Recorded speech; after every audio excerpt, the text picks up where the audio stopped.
अस्सलाम वालेकुम to all of you dear students. कल हमने लास्ट लेक्चर के अंदर जो हमने डिस्कस किए हैं अपना यूनिट नंबर 1 को इंट्रोडक्शन ऑफ बायोस्टैटिस्टिक्स के ज़रिए हमने उसको डिस्कस किया है कि बायोस्टैटिस्टिक्स क्या है। ठीक है, उसके बाद हमने स्टैटिस्टिक्स को, उसकी ब्रांचेस को इस तरह हमने डिस्कस वगैरह किया, उसकी इम्पोर्टेंस वगैरह। उसके बाद उसके डाटा कैसे कलेक्ट करते हैं, किस तरह उसको एनालाइज करते हैं, which methods that we collect the data. इन सब चीज़ों को जो हमने डिस्कस किया है फर्स्ट लेक्चर में और सेकंड लेक्चर में, होप सो कि आपको तमाम चीज़ें वो क्लियर हो गई होंगी। आज हमने स्टार्ट करना है अपना यूनिट नंबर 2, जो कि हमारे कंटेंट के अकॉर्डिंग है, जो कि हमारा जिसका नेम है central tendency, measures of central tendency and measures of dispersion which means variation के बारे में बात करेंगे हम। आज जो हमने डिस्कस करना है वो हमारा है सेंट्रल टेंडेंसी का टॉपिक। ठीक है, उसको इंशाल्लाह हम डिस्कस करेंगे और बेसिकली हम इसको ये भी कह सकते हैं कि ये हमारी back bone of the subject जो है ना बायोस्टैटिस्टिक्स, उसके अंदर ये एक इम्पोर्टेंट टॉपिक है मेजर्स ऑफ सेंट्रल टेंडेंसी का। फॉर एग्जाम्पल आपका पेपर अगर 30 मार्क्स का आ रहा है तो उसमें से 10 to 15 मार्क्स तो इसी में से ही आते हैं, जिसके अंदर आप मीन मीडियन मोड पढ़ते हैं। ठीक है, मीन बीच में आपने अरिथमेटिक मीन का नाम सुना होगा, उसके रेफरेंस से ये मोस्ट इंपॉर्टेंट टॉपिक है। तो आप इस लेक्चर को अच्छे तरीके से सुन लीजिएगा, अच्छी तरीके से पढ़िएगा, क्योंकि इसमें से न्यूमेरिकल्स आते हैं, थ्योरी आती है। तो अच्छी तरीके से जो हमारे क्यूरीज हैं क्वेश्चंस के, वो क्लियर होने चाहिए। आप ये लेक्चर सुन के आप रिव्यूज मुझे ज़रूर दें कि आपने लेक्चर सुन लिया है। और जो चीज़ समझ ना आए, लेक्चर टाइमिंग हमारी होती है 9 to 10। ठीक है, आप उसमें मीटिंग के दौरान आपके मुझसे पूछ सकते हैं या वहीं ग्रुप में क्वेश्चनिंग कर सकते हैं, नेवर इशू। ठीक है, आप कुछ भी पूछ सकते हैं। तो आज हम डिस्कस स्टार्ट करते हैं अपना लेक्चर, जो कि हम मेजर्स ऑफ सेंट्रल टेंडेंसी पे बेस कर रहा है। हम पहले तो सबसे पहले ये डिस्कस करेंगे कि सेंट्रल टेंडेंसी है क्या, उसको हम क्यों यूज करते हैं, उसको ये नाम क्यों दिया गया है। ठीक है,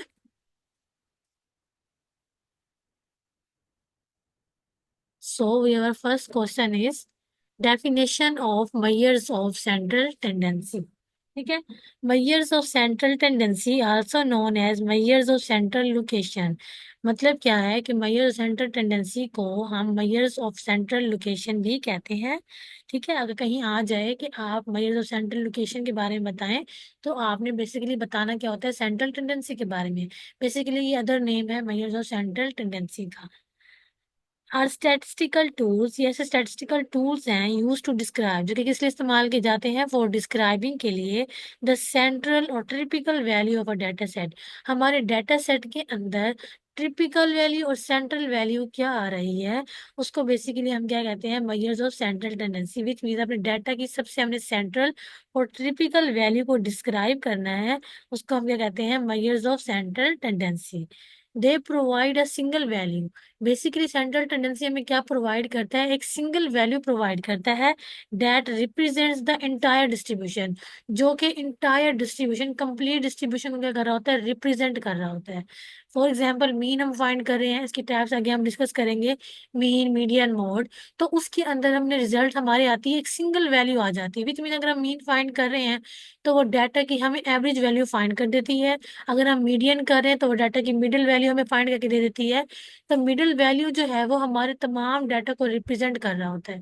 तो बेसिकली स्टैंडर्ड एनालिसिस का काम क्या है कि वो हमें डाटा की सेंट्रल वैल्यू को रिप्रेजेंट करती है, जो कि हमारे तमाम डाटा को शो करती है। ऐसा नहीं है कि एक सेंट्रल वैल्यू आ चुकी है तो बस वो मीन है हमारे पास या मीडियन है या मोड है, कुछ भी नहीं।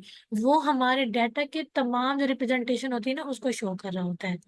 ठीक है, उसके बाद आते हैं importance of measures of central tendency in biostatistics.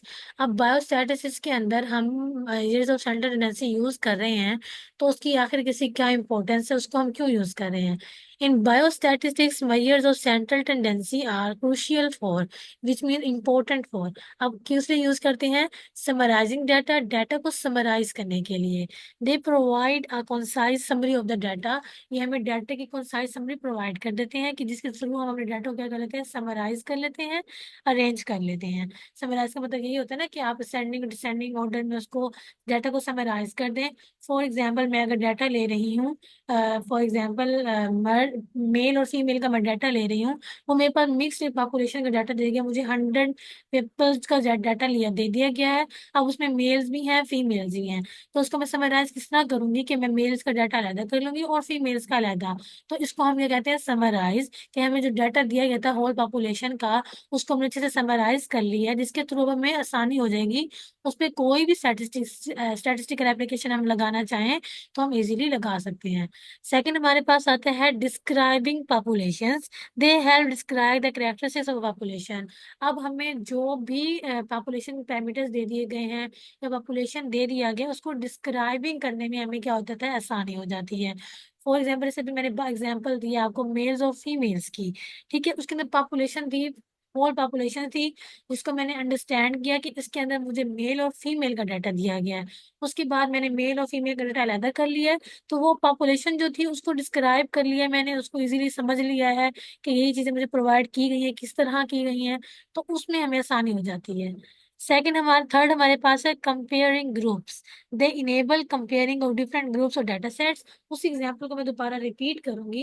अब मेरे पास वो क्या आ चुके हैं, मेरे पास पॉपुलेशन की 100 ग्रुप्स और मुझे पीपल दिए गए थे, 100 पीपल्स, इसमें से मेल और फीमेल का डाटा था। अगर मैं उसको दो कैटेगरीज में या दो ग्रुप में डिवाइड कर देती हूँ, मेल और फीमेल, मेरे पास दो कैटेगरीज, या उनको दो ग्रुप्स भी कह सकते हैं, क्योंकि होल पॉपुलेशन को मैंने 2 ग्रुप्स में डिवाइड कर दिया है। First group is male group and second is female group. अब उनके दरमियान मैं कंपेयर कर सकती हूँ कि मेरे पास मेल का इतना था और फीमेल का इतना है। अगर मैं उनकी हाइट के बारे में बात करी और वेट के बारे में बात करी हूँ, तो मुझे कंपेयर करने में आसानी हो जाएगी कि अगर मेल का हाइट ये आ रही थी तो फीमेल की कितनी आ रही है। तो बेसिकली कंपेयर का काम भी हम कर सकते हैं मेजर्स ऑफ सेंट्रल टेंडेंसी के अंदर।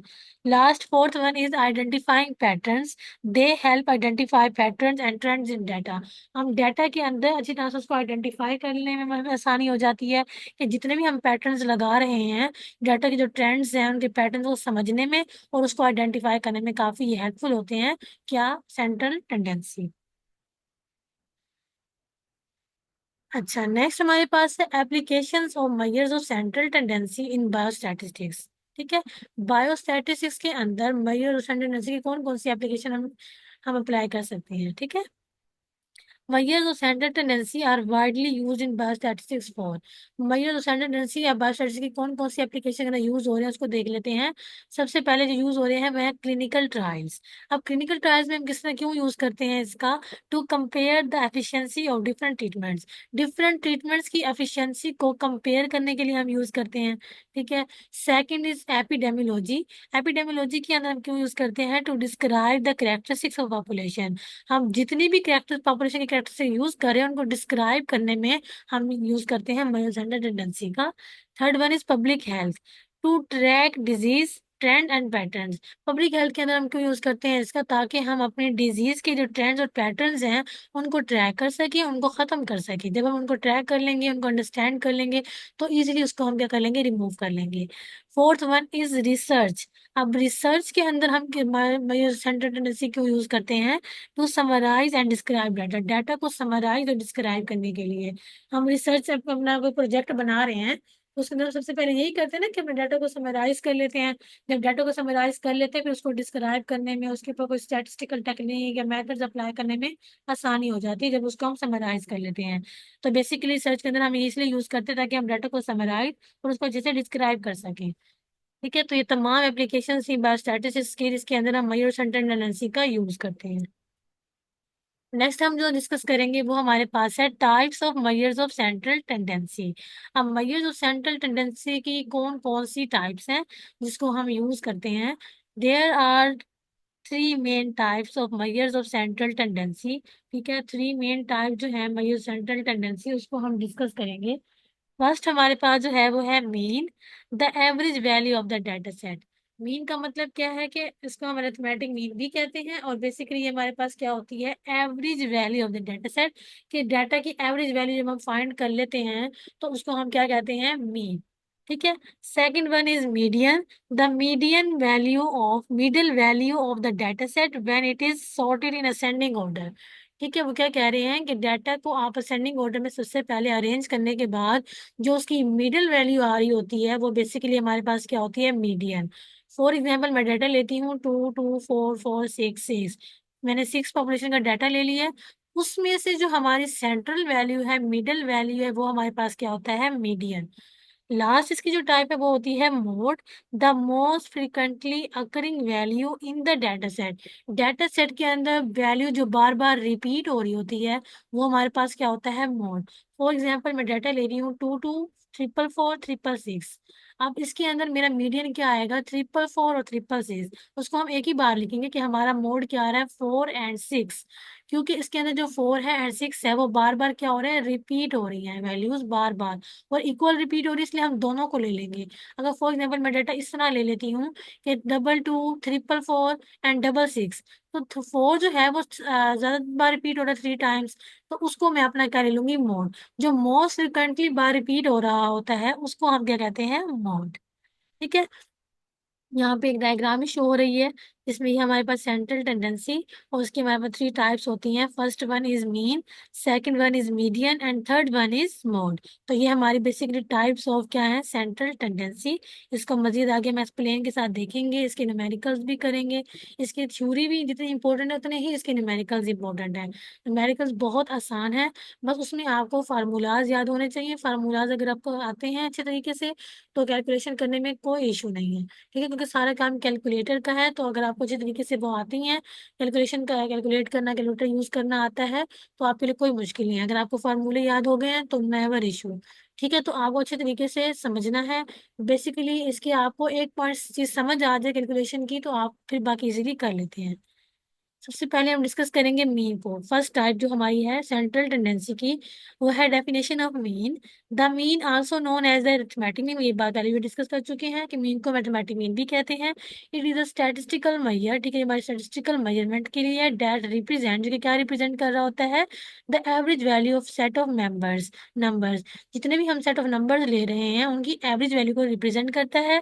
It is calculating by summing up all the values and dividing by the total number of values. अब इसको हम कैलकुलेट इस तरह करते हैं, summing up all the values, मतलब हमें जितनी भी वैल्यूज दे दी गई हैं उन तमाम का हम सम ले लेते हैं। जैसे मैंने एग्जांपल ले लिया 2 + 2 2 4 4 6 6। ठीक है, तो मैं क्या करूंगी, 2 + 2 + 4 + 4 + 6।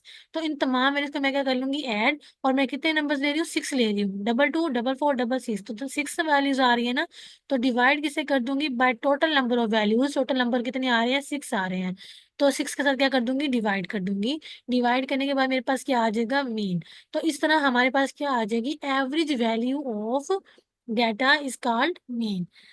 यहाँ पे एक डायग्राम शो हो रही है, मीन, जिसके बारे में नीचे लिखा हुआ है कि the mathematical average of a set of 2 और मोर नंबर्स। हमें 2 या 2 से ज्यादा नंबर दिए जाते हैं, उसकी बेसिकली हमें क्या फाइंड करनी होती है, एवरेज। जब एवरेज फाइंड कर लेंगे तो एवरेज हमारे पास क्या आ जाएगा, डाटा सेट ऑफ मीन आ जाएगा। ठीक है, अब आगे आते हैं properties of the mean. Mean की प्रॉपर्टीज क्या है, the arithmetic mean possesses certain properties की, सर्टेन प्रॉपर्टीज जो हैं, some desirable and some not so desirable. कुछ वो कहते हैं ये डिजायरेबल होती हैं, कुछ हमारे पास क्या होती है, नॉट डिजायरेबल होती हैं। These properties include the following. अब प्रॉपर्टीज कौन कौन सी दी गई है, सबसे पहले हमारे पास है uniqueness. For a given set of data there is one and only one arithmetic mean. अब जितना भी हमें डाटा दिया गया उसमें से सिर्फ हम क्या करेंगे, एक ही अरिथमेटिक मीन फाइंड कर सकते हैं। तो इसलिए हमें इसका नाम क्या दिया हुआ है, यूनिकनेस। तो एक यूनिकनेस मेथड है जिसके अंदर सिर्फ हम एक ही, चाहे हमें जितना भी डाटा दे दिएगा, अगर हमें फॉर एग्जाम्पल 100+ डाटा दे दिया गया है, लेकिन अरिथमेटिक मीन उसका क्या आएगा, सिर्फ वन आएगा, only on one arithmetic mean आएगा। इसीलिए हमारी इसकी प्रॉपर्टी का नाम क्या है, यूनिकनेस। सेकंड हमारे पास है simplicity. The arithmetic mean is easily understood and easy to compute. जो अरिथमेटिक मीन है वो इजीली टू अंडरस्टैंड है और इजी टू कंप्यूट है। इजीली है ना, बहुत तमाम डाटा को हमने ऐड कर देना है, उसके बाद टोटल नंबर ऑफ डाटा से डिवाइड कर देना है। तो हमारे पास ये क्या है, इजी टू अंडरस्टूड है और इजी ही कंप्यूट है, हम इजीली इसको कंप्यूट भी कर सकते हैं। थर्ड हमारे पास है since each and every value in set of data enters into the computation of the mean, it is affected by each value. और वो कहते हैं ये नहीं है कि हम जितनी भी वैल्यू डाटा सेट की ले रहे हैं तो वो इग्नोर हो रही है, नहीं, वो तमाम अफेक्ट हो रही होती है हमारे डाटा सेट के through. Extreme values therefore have an influence on the mean, and in some cases can resort it will become undesirable as a mere central tendency। ठीक है, तो वही बात की जा रही है बार बार कि डाटा सेट की जो है एवरेज वैल्यू हम फाइंड करते हैं, उससे हमें क्या फायदा होता है कि हमारी इफेक्ट करता है ईच वैल्यू को। जरूरी नहीं है कि वो सिर्फ हमारी, अगर हमारी एक ही एवरेज वैल्यू आ रही है, एक ही हम मैथमेटिक मीन फाइंड कर सकते हैं, तो बाकी की वैल्यूज का कुछ नहीं है, नहीं वो तमाम वैल्यूज अफेक्ट हो रही है ना, जाहिर बात है। जब हम उसकी ईच वैल्यू को सम कर रहे हैं, उसके बाद उसके टोटल नंबर से डिवाइड करें, तो हर वैल्यू जो है नंबर दिया गया है वो टच हो रहा है, अफेक्ट हो रहा है। तो ये बात की गई है। ठीक है, तो ये थी कुछ इसकी properties of the mean. Important हो सकता है, शॉर्ट क्वेश्चन के थ्रू रेफरेंस से आ सकता है कि आप मीन की प्रॉपर्टीज के बारे में बताएं।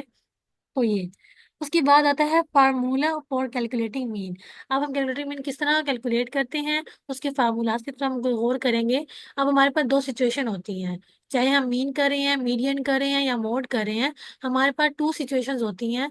फॉर एग्जांपल, फर्स्ट हमारे पास होती है अनग्रुप डाटा के लिए, सेकंड हमारे पास हमेशा क्या होता है, ग्रुप डाटा। अनग्रुप डाटा और ग्रुप डाटा में आपको थोड़ा फर्क बता देती हूँ। अनग्रुप डाटा की जब बात की जाएगी तो उसका मतलब ये है कि आपको डाटा टेबल्स में नहीं दिया जाएगा, और आपको फर्स्ट ही आपको सिंपल डाटा दिया जाएगा, उसकी फ्रीक्वेंसी नहीं दी जाएगी। अब अगर ग्रुप डाटा की बात करेंगे तो उसके अंदर आपको एक एडिशन होता है फ्रीक्वेंसी का, कि आपको साथ में फ्रीक्वेंसी दे दी जाती है, तो आपके पास हमेशा क्या होता है, ग्रुप डाटा होता है। तो इसको हम मीन को जो कैलकुलेट करते हैं वो टू मेथड्स होते हैं, first is ungroup data and second is ungroup data. अब डिस्कस करते हैं, here are the formulas for calculating the mean of group and ungroup data. सबसे पहले बात करते हैं अनग्रुप डाटा की। The formula for calculating the mean of ungroup data is, तो अनग्रुप डाटा का फार्मूला हमारे पास बहुत आसान है, जो कि अभी हमने इसकी डिफाइन के अंदर भी डिस्कस किया था, sum of all the values divided by total number of values. तो which mean summation x divided by n. Summation x का मतलब क्या है कि एक्स के आपको जितने भी इंडिविजुअल या जितने भी नंबर्स दिए गए हैं उन तमाम को आपने सम कर लेना है, डिवाइड कर देना टोटल नंबर, जितने भी आपको एक्स दिए गए हैं उनका टोटल नंबर फाइंड कर लें। विच मीन सैंपल साइज, आपको कितना दिया गया है, 1 6 दिया गया है, 7 दिया गया, उससे आपने क्या कर लेना है, डिवाइड कर लेना है। वेयर समेशन एक्स क्या होता है, सम ऑफ ऑल वैल्यूज, जितने भी आपको एक्स इंडिविजुअल दिए गए हैं उन तमाम का सम। एंड हमारे पास क्या होता है, टोटल नंबर ऑफ वैल्यू, जितनी भी आपको number total number of value दे दी गई है उनका आपने सम कर लेना है, तो आपके पास क्या आ जाएगा, एन, उससे हमने क्या करना होता है, डिवाइड। अब इसकी एग्जाम्पल करेंगे तो आपको मजीद क्लियर हो जाएगा।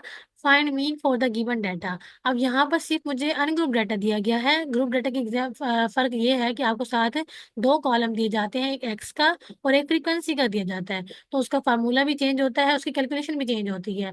अब यहाँ पे फोर मुझे अनग्रुप डाटा के लिए दिया गया है, तो सबसे पहले मैं क्या करूँगी, डाटा को अरेंज कर लिया करें, चाहे आप मीन करें हैं, मीडियन करें हैं, मोड करें हैं।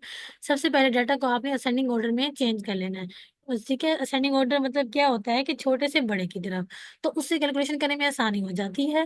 ठीक है, सबसे पहले मीन का फार्मूला लिख दिए कि अनग्रुप डाटा का फार्मूला ये होता है, मीन इज इक्वल टू, इन तमाम वैल्यूज को मैं सम कर लूंगी, 3 + 4 + 5 + 5 प्लस, ठीक है, 5 + 6 + 6 + 7 + 8 + 9। तो डाटा ऑलरेडी अरेंज फॉर्म में था, तो इसलिए अरेंज करने की जरूरत नहीं पड़ी है। अगर अरेंज फॉर्म में ना हो तो सबसे पहले आपने उसको अरेंज कर लेना है।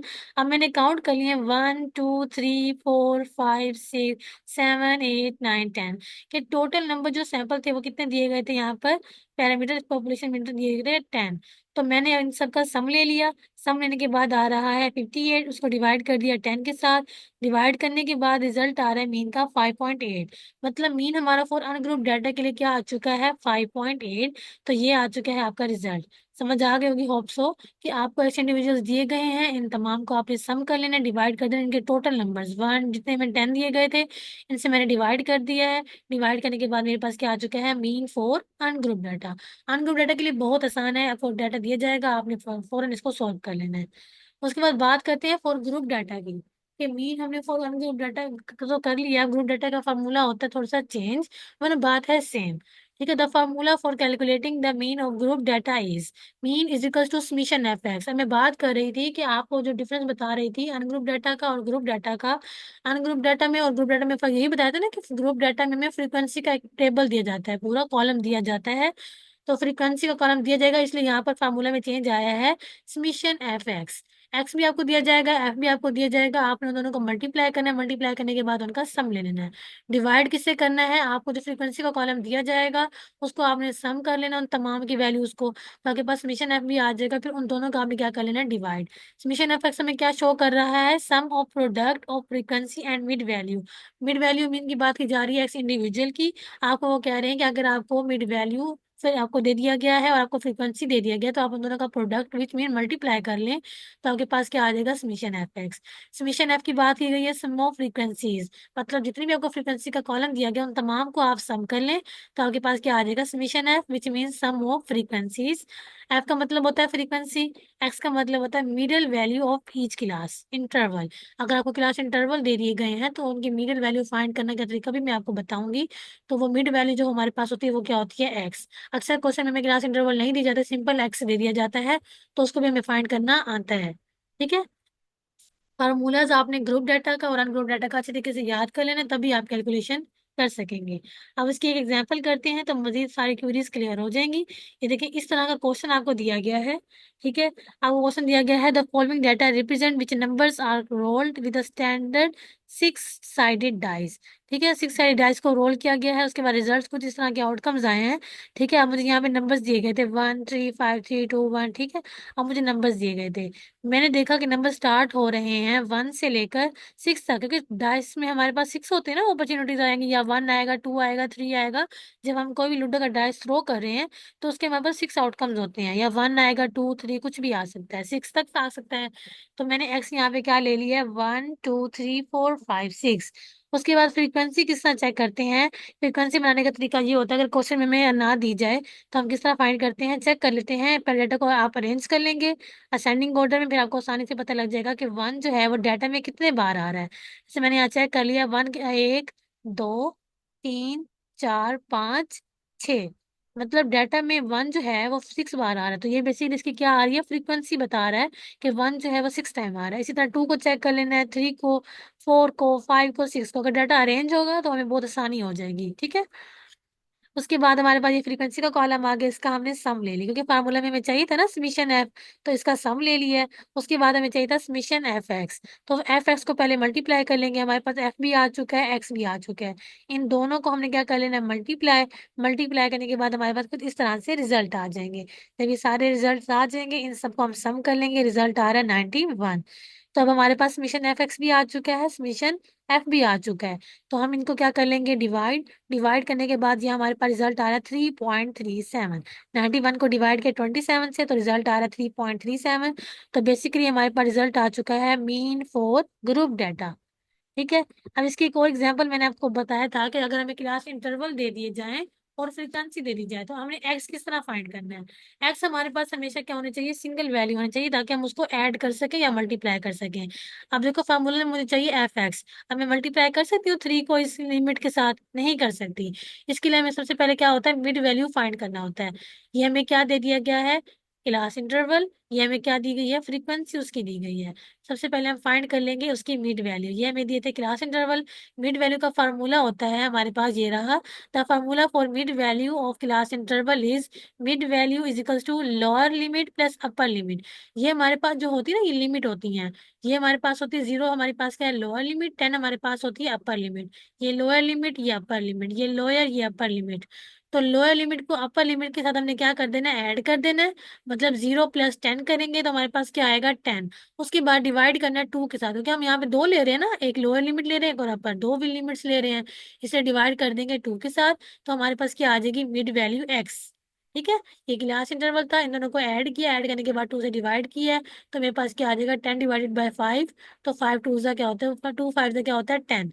तो मेरे पास एक्स की फर्स्ट इंटरवल क्या आ गया, 5। इसी तरह हमने तमाम को सम कर लेना है, उसके बाद डिवाइड कर देना 2 के साथ, तो हमारे पास ये क्या आ जाएगा, कॉलम आ जाएगा एक्स का।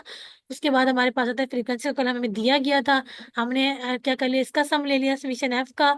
उसके बाद हमारे पास एफ एक्स को मल्टीप्लाई कर लिया है, एफ एक्स आ चुका है ना हमारे पास, इन दोनों को मल्टीप्लाई किया है। मल्टीप्लाई से 5 × 3 15, 15 10 × 150। इन सबको मल्टीप्लाई किया, मल्टीप्लाई करने के बाद इनका सम ले लिया है। सम आ चुका है 545, इसका क्या आ रहा है 25। सिंपल फार्मूले में वैल्यूज पुट कर दी है, समीशन एफ एक्स हमारे पास आया 545, समीशन एफ आया 25, डिवाइड किया तो हमारे पास आ चुका है mean for group data is equals to 21.8। ठीक है, तो हमारे पास जो है ये मेन का टॉपिक जो है वो क्लियर हो चुका है। हमने आज डिस्कस किया अपना मेजर सेंट्रल टेंडेंसी को, उसके बाद हमने कैलकुलेट किया अपना, उसकी हमने टाइप्स देखी थी, 3 टाइप्स थी, मीन मीडियन मोड। हमने आज डिस्कस किया है मीन को। ठीक है, मीन की प्रॉपर्टीज को डिस्कस किया, उसके अलावा इसके फार्मूलाज को, जो कि ग्रुप डाटा और अनग्रुप डाटा के लिए। आप इसके जो न्यूमेरिकल्स हैं उनको काइंडली काइंडली एक दफा दोबारा इनकी कैलकुलेशन खुद अपने हाथों से कीजिएगा। अपना कैलकुलेटर रख के, अपनी रफ नोटबुक, अपनी पेंसिल लेके अच्छे से इसकी कैलकुलेशन कीजिएगा, रिजल्ट फाइंड कीजिएगा। कोई गलती हो जो मैंने यहाँ पे क्वेश्चन सोल्व किए हैं तो मुझे बताइएगा। उसके अलावा मजीद आपने कैलकुलेशन करके आपने मुझे पिक्चर सेंड कर देनी है कि आपने न्यूमेरिकल्स की प्रैक्टिस कैसे की है या नहीं की है। ठीक है, तो इसका मुझे भी पता लगेगा कि आपने प्रैक्टिस की है। इंशाल्लाह बाकी जो इसकी 2 टाइप्स रह गई हैं, मीडियन और मोड, इंशाल्लाह कल हम उसको बाकी डिस्कस करेंगे तो हमारा सेंट्रल टेंडेंसी का टॉपिक भी क्लियर हो जाएगा। फिर हम आ जाएंगे इसके सेकंड पार्ट जो हमारे पास इस चैप्टर के अंदर है, वेरिएशन का। फिर इंशाल्लाह हम उसको डिस्कस करेंगे। होप सो कि आपको आज का लेक्चर समझ आ गया होगा। लेक्चर सुन के अपने रिव्यू जरूर दीजिएगा कि आपको लेक्चर समझ आ गया है और आप न्यूमेरिकल की प्रैक्टिस करेंगे इंशाल्लाह, और मुझे पिक्चर भी आप फॉरवर्ड करेंगे ताकि मुझे पता चले किन स्टूडेंट्स ने प्रैक्टिस की है और किन स्टूडेंट्स ने नहीं की है। ओके।